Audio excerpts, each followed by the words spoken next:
Today on CityCast Chicago, it's week 2 of the ComEd 4 trial. That's the Fed's case alleging executives and lobbyists at the utility giant bribed lawmakers in Springfield to get sweet deals.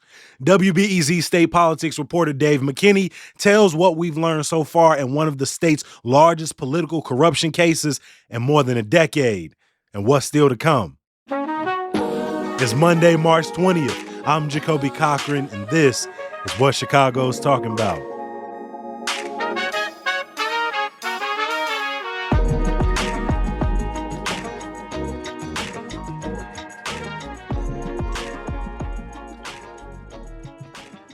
Dave, before we get into the details, which there are a lot of, people are going to hear about racketeering, secret tapes, the Chicago machine. Before we get into that, can you tell listeners why should they even care about this trial, right? If you don't follow politics or you don't know who some of these players are, how does this affect everyday Chicagoans like me and many of the people listening? Well, look, if you're a homeowner and for a lot of renters, apartment dwellers, you get a bill in the mail every month from Commonwealth Edison for your lights, and that's what this is about. There are 3.8 million ComEd customers in Northern Illinois, and what they're paying for their electricity is determined by Springfield, by legislators in Springfield, by state regulators in Springfield, and this trial is basically built around how allegedly a group of former ComEd executives and lobbyists conspired to try to bribe the former Illinois House Speaker into passing legislation that was favorable to Commonwealth Edison, meaning it made their company more profitable and, conceivably cost customers more money. You and your colleagues at WBEZ first broke the story of alleged corruption back in 2019. What were the first things that you all learned back then? What was involved here? We knew that there were people close to the speaker, former Speaker Madigan, whose homes were being raided by the FBI. There was also a state senator, the late Marty Sandoval, who had his office at the Capitol raided by federal agents, and some of what was taken from that office involved documents pertaining to ComEd and Exelon. So we knew there was politics at play, and we knew ComEd was somehow involved in it.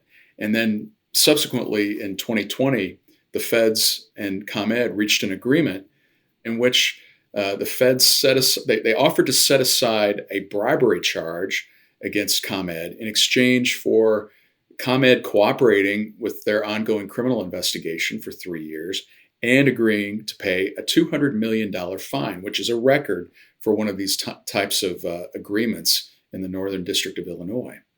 So at this point, with ComEd admitting to some wrongdoing, is the company off the hook and now trials just focus on the players on the ground?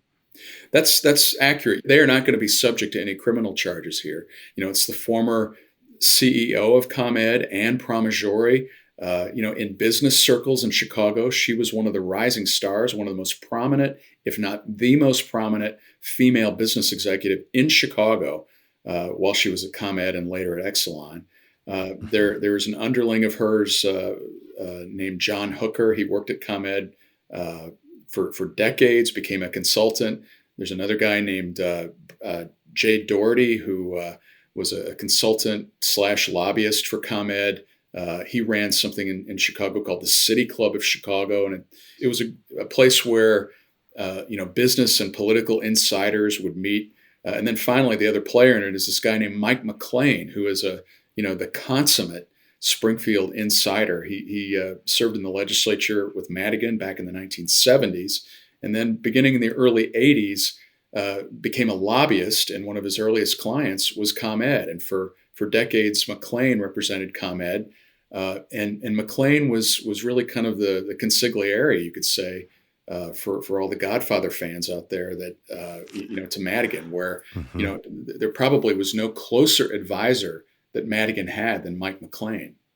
And these four people that you just named have been noted as the ComEd Four. And these are the individuals on trial for their close ties to Mike Madigan, who, just to be clear, is not on trial now. Mike Madigan's separate trial begins in April of 2024.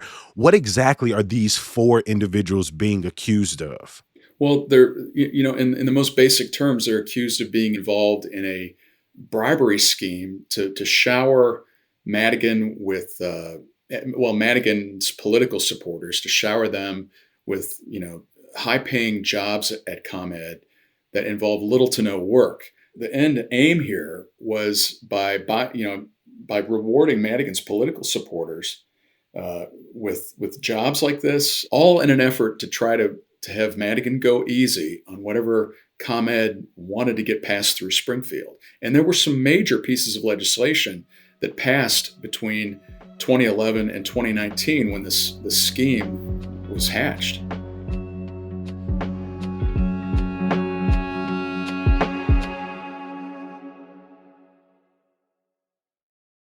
What are some of those pieces of legislation? Not to get lost in the weeds, but how did those impact people like myself, like you, who are getting these ComEd bills? Yeah, and I mean, as somebody who spent a lot of time at the State House, like these bills, whenever they would surface, bills that dealt with utility law, they're some of the most densest types of legislation there is. If you were to go into the House or the Senate and ask a rank and file member what was in this, 2,500 page ComEd bill, no one would be able to decipher it. Legislators were operating really many of them were operating out of a sense of ignorance. And so they had to kind of trust the legislative staffs, Madigan's office, the legislative leaders to decipher what all this was. If you go back to 2011, there was a bill called the Smart Grid Bill, in which ComEd said it was going to help them ensure greater reliability across their power grids and supposedly stop power outages from happening on a broad scale. They re-outfitted pretty much every home and business in their territory with new, what they called smart readers, electricity readers.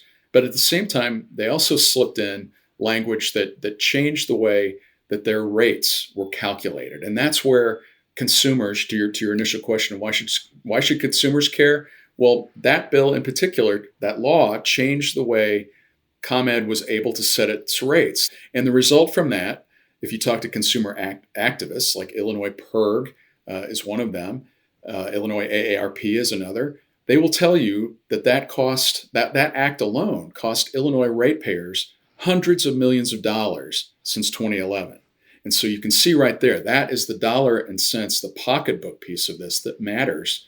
But the other part of this trial, Jacoby, is that it pulls a curtain back on how Michael Madigan, the longest serving speaker of any house in America, how he operated. And what we've seen at trial in 2 days so far is basically, this fellow I mentioned, Mike McLean, some of the most sensitive issues involving Madigan, political issues, he would communicate through McLean, lobbyist for an entity that is a state-regulated entity. I mean, the guy was legendary for, supposedly being so disciplined and careful and smarter than everyone else in Springfield because he wrote many of the laws that exist. We're just in week 2 of the trial. Have there been any major surprises that we've learned thus far?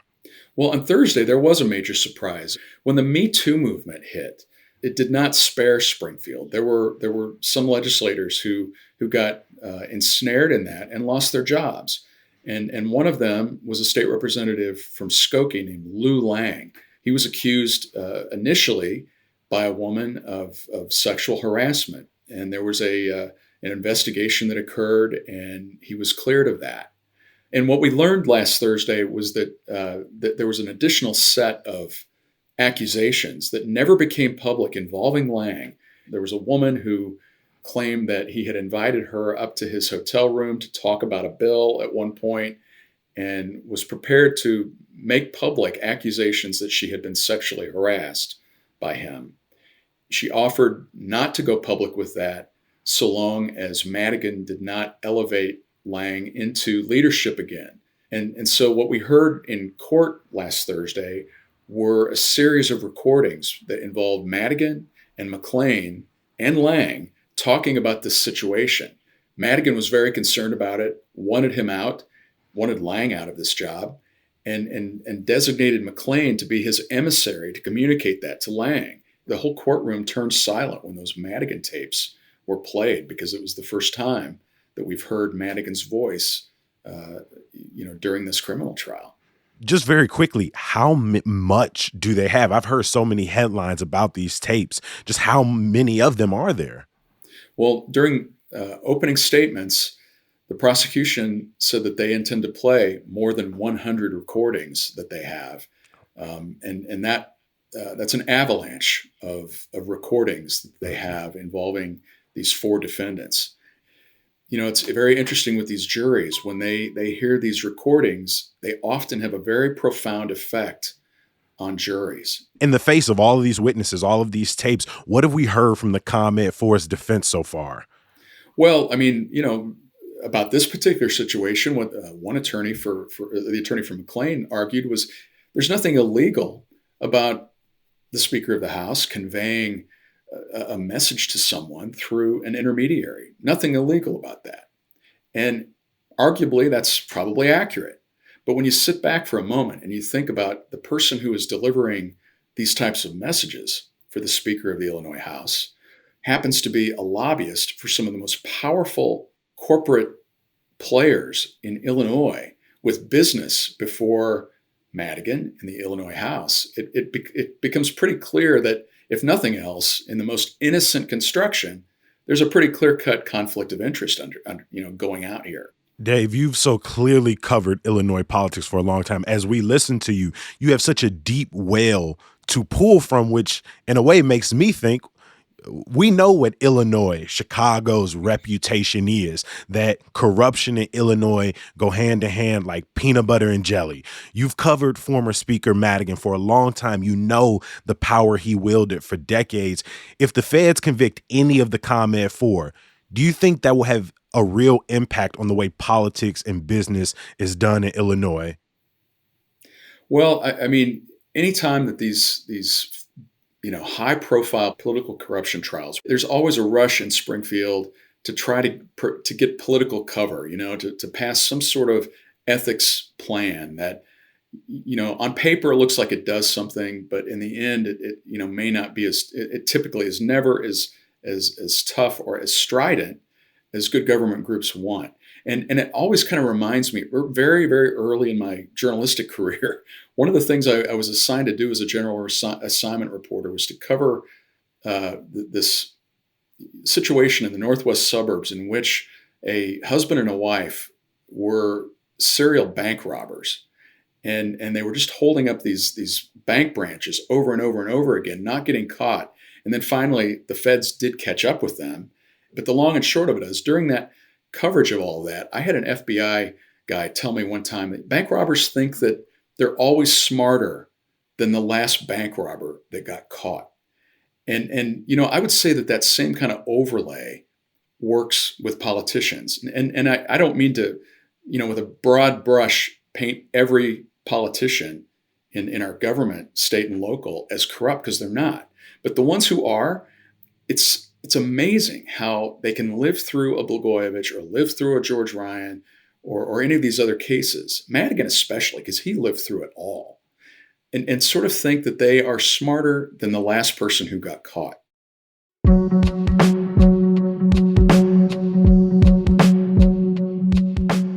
This trial is one of the biggest and most high-profile corruption trials we have seen in Illinois in the last decade.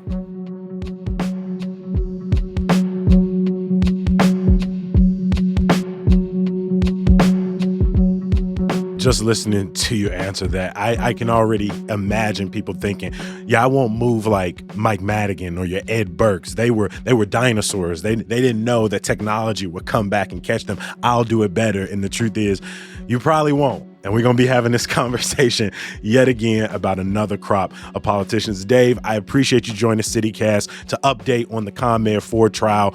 We will continue to provide coverage for our listeners. Thank you so much. Jacoby, thank you for having me.